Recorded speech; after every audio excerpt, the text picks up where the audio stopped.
नमस्कार दोस्तों, जय हिंद जय भारत। दोस्तों, आज हम इस वीडियो में जानेंगे हिंदी साहित्य का एक महत्वपूर्ण बिंदु जो हिंदी एमए तथा बीए की परीक्षाओं में पूछा जाता है। दोस्तों, पूछा जाता है कि सिद्ध कीजिए प्रेमचंद की कहानियों व उपन्यासों में मार्क्सवादी व गांधीवादी विचारधारा के हमें दर्शन होते हैं, या फिर इस बिंदु पर टिप्पणी लिखिए। तो बहुत ही सरल शब्दों में लेकर आया हूं मैं आपके लिए ये वीडियो, इसलिए आपको ये वीडियो ध्यानपूर्वक देखना चाहिए। प्रेमचंद हिंदी साहित्य के एक ऐसे पृष्ठ हैं जिसका एक हिस्सा गांधीवादी विचारधारा से तथा दूसरा हिस्सा मार्क्सवादी विचारधारा से भरा पड़ा है। यानी कि हमें प्रेमचंद की कहानियों में व उपन्यासों में गांधीवाद के भी दर्शन होते हैं और पूंजीवाद अर्थात मार्क्सवाद के दर्शन भी होते हैं। प्रेमचंद गरीबों के मसीहा कहलाते हैं तथा इन्हें कहानी व उपन्यास सम्राट भी कहा जाता है।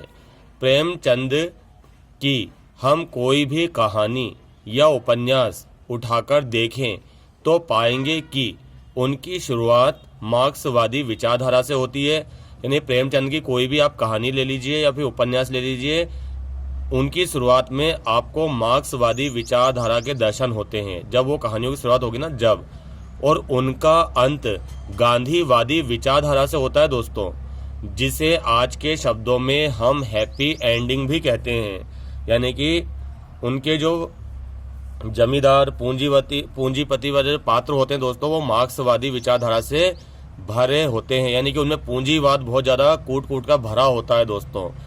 लेकिन जैसे ही वो नीचे आते हैं, यानी कि कहानी का जब अंत होता है, तो वही क्रूर पात्र, ठीक है ना, वो गांधीवादी बन जाते हैं दोस्तों। आई बात समझ में? यानी कि मार्क्सवाद पूंजीवाद का विरोध करता है दोस्तों और गांधीवादी आदर्शवाद पर चलता है।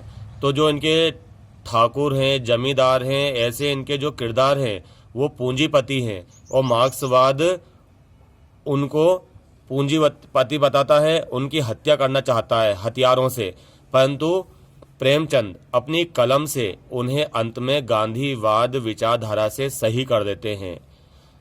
ऐसा लगता है जैसे कि वो हर कहानी और हर उपन्यास का हैप्पी एंडिंग करते हैं। प्रेमचंद की सभी रचनाएं मार्क्सवाद, क्रांतिकारी समाजवाद का प्रतिबिंब है।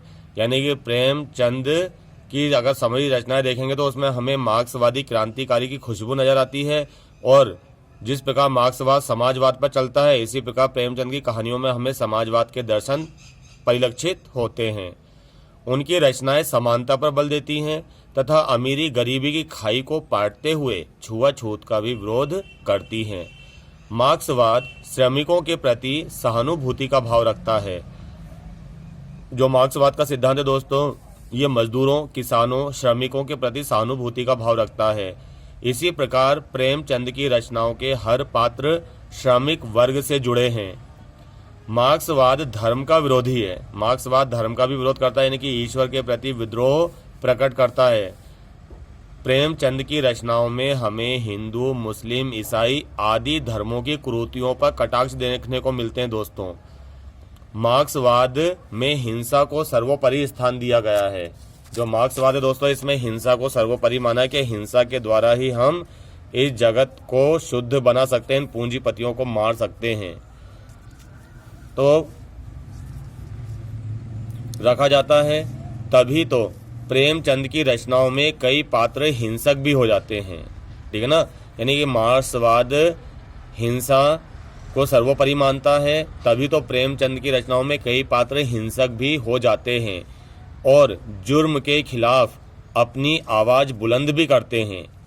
इनके पात्र पुनर्जन्म को भी कोसते मिलते हैं। यानी कि मार्क्सवाद पुनर्जन्म को भी नहीं मानता है, इसलिए ये पुनर्जन्म को कोसते हुए मिलते हैं। मार्क्सवाद इस पुनर्जन्म का भी विरोधी है और प्रेमचंद भी पुनर्जन्म के विरोधी हैं। प्रेमचंद की रचनाओं का दूसरा हिस्सा गांधीवाद है। गांधी सत्य, अहिंसा, प्रेम, भ्रातृत्व आदि के पुजारी थे, यानी कि भाईचारे आदि के पुजारी थे। इसी प्रकार प्रेमचंद की रचनाओं के सभी पात्र एक तरफ तो मार्क्सवादी रूप में दिखते हैं, तो कहीं कहीं पर विनम्रता की प्रतीक मूर्ति भी नजर आते हैं। ठीक है ना, यानी कि विनम्रता की मूर्ति प्रतीत होते हैं।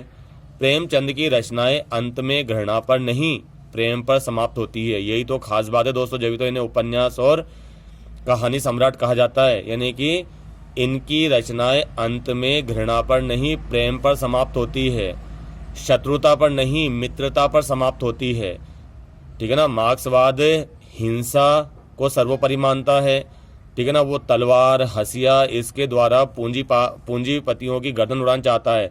परंतु इनकी कहानी अंत में हमें गांधीवाद दिखाती है, यानी कि वो हमें प्रेम के दर्शन कराती है, वो हमें मित्रता के दर्शन कराती है अंत में जाके। रचनाओं के अंत में जो जमींदार या अकड़ू पात्र होता है वह भी पश्चाताप की अग्नि में जलता हुआ हमें दिखाई देता है। गांधीवाद एक ऐसा दर्शन है जो सबका कल्याण चाहता है। इसमें छल, कपट, लालच, स्वार्थ, क्रूरता, हिंसा, द्वेष इत्यादि का कोई नामो निशान नहीं है। प्रेमचंद की रचनाएं गांधीवाद से प्रेरित होकर साध्य व साधन की पवित्रता पर बल देती हैं। कुछ नीचे दिए गए उदाहरण से आप आसानी से समझ सकते हैं दोस्तों कि कैसे इनकी रचनाओं में हमें मार्क्सवाद और पूंजीवाद के दर्शन होते हैं। जैसे प्रेमचंद की बूढ़ी काकी कहानी की पात्र रूपा शुरू में तो सिर्फ अपना भला सोचती है। यानी प्रेमचंद की जो कहानी है बूढ़ी काकी, उसमें एक पात्र है रूपा, वो शुरू में सिर्फ अपना भला सोचती है। वह बहुत लालची है जिसको मार्क्सवाद हिंसा के द्वारा बदलना चाहता है कि इसको मारो, पीटो और बदल डालो।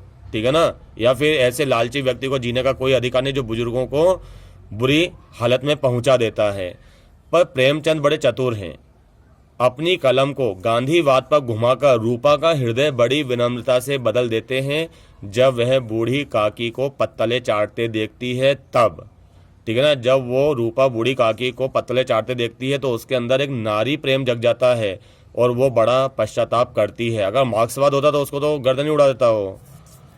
इसी प्रकार हम देखते हैं नमक का दरोगा कहानी में भी जमींदार क्रूर होता है जिसे मार्क्सवाद हिंसा के द्वारा सुधारना चाहता है। नहीं, मार्क्सवाद अगर होता तो जमींदार की गर्दन उड़ा देता, जमींदार को मार डालता, परंतु हमारे प्रेमचंद ऐसे नहीं हैं। उन्होंने वंशीधर की विनम्रता से उसका हृदय परिवर्तन कर दिया। यानी प्रेमचंद ने उस जमींदार का हृदय काय से परिवर्तन करवा दिया, वंशीधर की विनम्रता से परिवर्तन। यानी कि यहाँ पर वंशीधर गांधीवादी है, यानी गांधीवाद से हम पूंजीपतियों को सुधार सकते हैं। पंच परमेश्वर कहानी में भी बूढ़ी खाला, ठीक है ना, जुम्मन शेख से लड़ती नहीं है। यानी बूढ़ी खाला गांधीवादी है, जुम्मन शेख मार्क्सवादी है। ठीक है ना, यानी मार्क्सवादी मतलब मार्क्सवाद, जुम्मन शेख अगर मार्क्सवादी होते जुम्मन शेख को अभी तक मार डालते वो। बूढ़ी खाला गांधीवादी के अनुसार वो लड़ती है। ठीक है ना, बड़ी विनम्रता का सहारा लेकर जीत जाती है। यानी पंचायत बैठाती है और पंचायत में वो जीत जाती है। किसके खिलाफ जीत जाती है? इन पूंजीपति के खिलाफ। जबकि मार्क्स होता तो मार्क्सवादी विचारधारा वाले होते तो जुम्मन को वही कत्ले आम मचा देते, परंतु बूढ़ी खाला ने मार्क्सवाद को नहीं गांधीवाद को अपनाया। तो इससे हमें पता चलता है कि प्रेमचंद गांधीवादी भी थे और मार्क्सवादी भी थे दोस्तों। दोनों के दर्शन हमें इनकी कहानियों में, उपन्यासों में होते हैं दोस्तों। ठीक है ना, इनके जमींदार, इनके जुम्मन शेख जैसे अकड़ू पात्र, पैसे वाले पात्र, शेखी बघाड़ने वाले पात्र बड़ी विनम्रता से परिवर्तित हो जाते हैं। तो ये हमें शिक्षा देती है इनकी कहानियाँ। धन्यवाद दोस्तों। जय हिंद, जय भारत।